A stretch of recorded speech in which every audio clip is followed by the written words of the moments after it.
নমস্কার সবাইকে, মায়ের রান্নাঘরে সকলকে স্বাগত। আজকে আমি ঘরোয়া পদ্ধতিতে মাছের মাথা দিয়ে বাঁধাকপি রান্না করব। সবাইকে ভিডিওটি দেখার অনুরোধ রইল।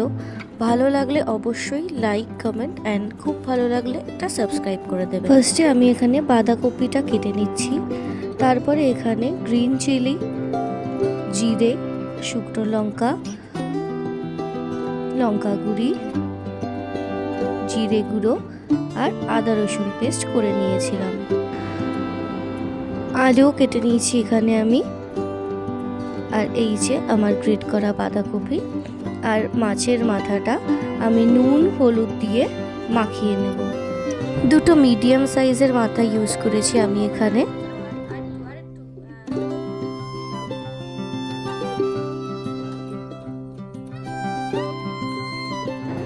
ফ্রাইং প্যানে আমি সর্ষের তেল অ্যাড করব। তারপরে মাছের মাথাগুলো আমি দুই পাশে লাল লাল করে ভেজে নেব। দেখুন আমি মাথাগুলো দিয়ে দিয়েছি। আর এই পর্যায়ে আমার মাছের মাথাগুলো ভাজাও হয়ে গেছে। দুপাশে এরকম লাল লাল ভাজা হয়ে গেলে আমি তুলে রাখবো মাছের মাথাগুলো।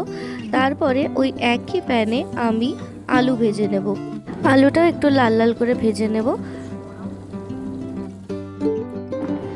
এরপরে আমি মশলা অ্যাড করব। তেজপাতা, শুকনো লঙ্কা, জিরে, আদা রসুনের পেস্ট আর সাথে গ্রিন চিলি, জিরে গুঁড়ো আর লঙ্কার গুঁড়ো।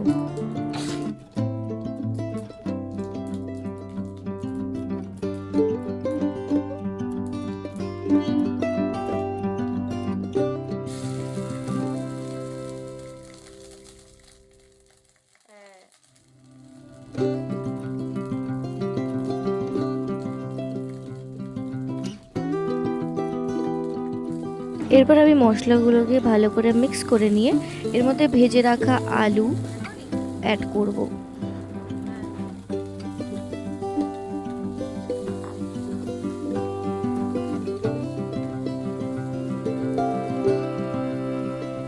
এরপর আমি এখানে স্বাদ মতো নুন আর পরিমাণ মতো হলুদ দিয়ে আরও একবার ভালো করে মিক্স করে নেব।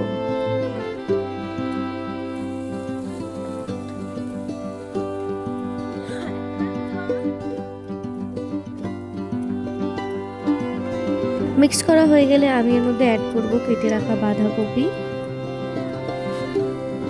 আর ভেজে রাখা মাছের মাথা। এগুলো দিয়ে আমি সবগুলোকে একসাথে মিক্স করে নেব।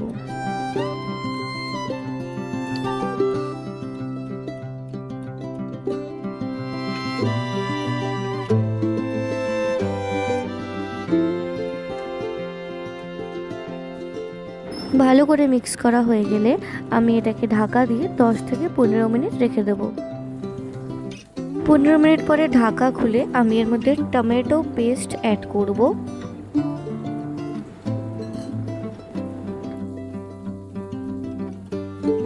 আবারও সব কিছু ভালো করে মিক্স করব এবং সাথে মাছের মাথাগুলো আমি একটু ছোট ছোট করে ভেঙে দেব খুন্তির সাহায্যে। এরপরে আমি এর মধ্যে চিনি অ্যাড করব অল্প পরিমাণে, সামান্য। তারপরে নামানোর আগে আমি এর মধ্যে গরম মশলা। এই পর্যায়ে কিন্তু আমার মাছের মাথা দিয়ে বাঁধাকপি ঘরোয়া পদ্ধতিতে একদম তৈরি হয়ে গেছে। এটা ভাতের সাথে খেতে খুবই সুস্বাদু লাগে। সবাই একবার নিশ্চয়ই ট্রাই করবেন।